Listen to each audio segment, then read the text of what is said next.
Maqaa Yesuusis asobeen beenneen na sobani. Maqaa Yesuusin guyyaa sadii tabbaa qabeenyaa taata addunyaarra naannoof jedhanii an abbaa qabeenyaas hin taane addunyaarras hin naannoofne wangeelaan hin sobamu. Yesuus dhugaadha. Maaliif sobdan maqaa Yesuusin jedhan kiristaanota biratti mana kootti gaafannaan na arrabsitanii maqaa na balleessaa jiru. Kana deebisuun koo dirqama waan ta'eef isin hin arrabsine raajii sobaa immoo hin sobdu miidiyaa irratti hin sobina amma booddee eebbifamaatti fufaa waa biraa barsiisaa. Thank you. Eshi. Waan tokko si gaafadha tokke. Eshi tokke waa tokko hin gaafadha. Dheengadda diggisii wayii irra turanii waggaa tokko erganni dhufeedhanii keekii muranii fuulatti dibaa turan akka dhokkeetti. Gaafa sana namoonni argitanitti yoo jiraatan barsiisaa ibsaatti naafe sheer naa godhaa jedhanii ijjigaayyoon utuu dhufte gaariidha. Isheetti sheeritti naa godhaan naan isheen na waamte nan dhufe boo'aa ture already argitanitti viidiyoo wariillee abumuwaaz hojjeteera. Viidiyoo sanarratti boo'aa ture taa'e. Natti dubbate na wajjin gatii guddaa kaffalee jedhee boo'aa ture. Viidiyoon isaa jira dhugaa dubbachuudhaaf viidiyoo ittan. Ani immoo ji'a sadiitti naannoof taaminaamin jedhee kanan isatti dubbate yoo viidiyoo fide amma asirratti agarsiisa. Kunoo nama 3,000 keessatti nan gadhaa. Isa maa inni beektaa gaafati waa'ee isaanitti waliin galle maqaa hadheessuuf fiiganii ka'u bakka. Amala kanaa qabu baay'isee. Namni tokko ilaa. Amma kanaan dura sargitanii. Kun akkasii gara yaadaatti deebina gaa. Gara yaadaatti deebina. Awwaleetti sofiraa deebifteetta waan ta'eef amma gara yaadaatti deebina. Tokkoffaa garee maallaqa sassaabbii keessaa riboomna godhanii jetti miliyoonii waa'ee maallaqa miliyoon sana. Eenyutu riboomsi godhe ibsaa? Koree wayii qondaa'ee waasaappiitiin akka gallu godhame. Ani keessan turre gaafa wal ga'anii walii bilbilanii. Naafin bilbilanii maaliin jedhanii waasappii isaa yoo intinii ta'e screenshot godhee kaasir rakkoon hin jiru. Ergasii birrii ergamu baasii galii galee hundumaa natti himi. Eenyutu garicha keessa jira? Garichatti keessaa baafamte sana keessa hooggansi isaa yookaan kan fuudhee deemaa ture jechuun namni tokko jajjabaatee fuudhee deema keessatti dubbatee nama kakaasaa. Eenyudha dura bu'ummaan kan keessatti? Admiinii jechuudha. Admiiniin garee wangeelaa fi karaa akkaawuntii irratti ba'e karaa kolleejjii wayiidha. Obsaan dhufeera gachuu dandeessu. Isatu liid godhaa ture obsaa. Okay. Fadiin ko si deebisaa qoyal tokko ishii obsaan galchaa habibi.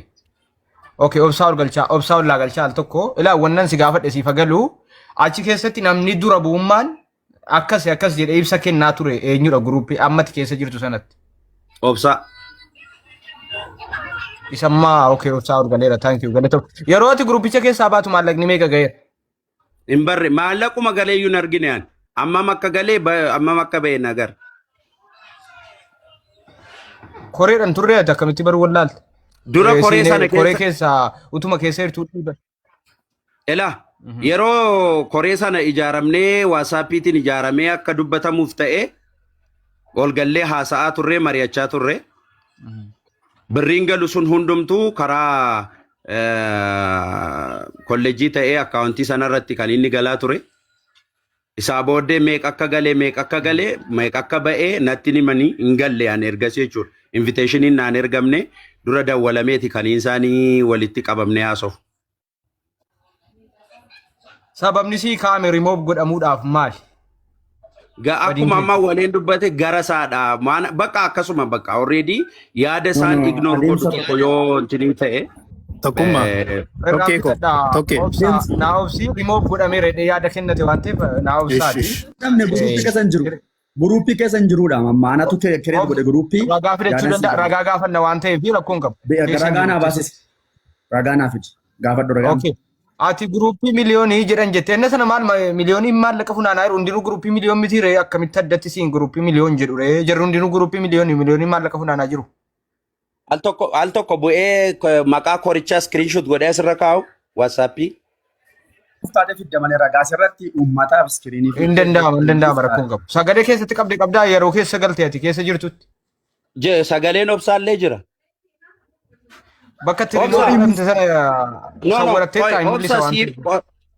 obsa waan tokko si gaafadha akka kiristiyaana tokkotti because ati geggeessaa kolleejjii tokkodha. Giruuppii sanatti gallee guruuppiin teenyee mari'anneerraa waaqayyoon natti waaqessitu sitti hafaradu ani keessan turre. Dhaggeeffadhu. Eebbifamii haadha gaarii qajeelaa gaafatee koreen marii jalqaba isa waamnee mari'anneerraa koreen maallaqa funaanuu garuu guruupiin isaa gara biraadha. Isinii baasuu hin danda'amu asirratti oonlaayiniidha waan ta'eef ofiishaalii funaannee uummata irratti funaannee uummata irratti waan ibsuu dandeenyu nun dhibnu kun. Maaliif koreen marii jalqaba irratti guyyaa 2 waamee aadiin itti godhe jira natti itti dabalee haadkoolidha.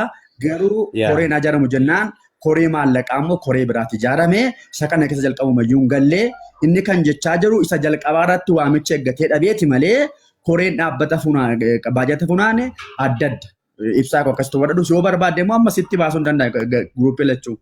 Obsa akkasitti na hubattu tokko qo'e waajjiyaan tokko akkasitti na hubachuu qabdu tokkoffaa birriin kun hatameera birriin kun akkas ta'eera maal jechaa hin jiru because waan ani hin argine hin dubbadhu an tajaajilaa waan an ta'eef garuu waan ati dura walitti nu qabdee inviteeshiniin nu ergamee keessa galle sun horee maalii jedhama. Inni jalqabaa sun dhaggeeffadha ammas. Inni jalqabaa suni atatamaan maal goona kan jedhu waanatti walitti qabee kireet godhe. Sana booda gargaarsa taasise namu jennaani koreen garee wangeelaa koree qaba waan ta'eef kan itti dabalanne Abdallaan ala kan ta'e guutuun ala kan ta'e nama 3 nama 4 wayyaa nama 5 laa fudhannee ibsaa garuu garee isa jalqabaa keessaa garee biraatu kireet ta'e malee garee lamaadha jechuudha. Isuma dhugumaa ta'uu barbaadde isin agarsiisa ibsa.